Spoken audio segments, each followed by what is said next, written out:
মা আসার আনন্দে চারিদিকে আলোয় আলোয় সেজে উঠেছে। আমরাও তো এই ভূত অমাবস্যায় বাড়িতে বসে না থেকে একটু ঠাকুর দেখতে বেরিয়ে পড়লাম।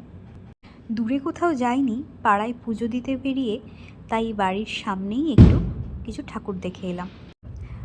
তো বাখরাহাটে এই প্যান্ডেলটা হয়েছিল, বাখরাহাট সবুজ সংঘ। এখানে প্রত্যেক বছরই খুব সুন্দর থিম করে। তো এবছরও তাই এই পুরানো প্লাস্টিকের ফেলে দেয়া বোতল নিয়েই কিন্তু এই পুরো মণ্ডপটা সাজানো হয়েছে।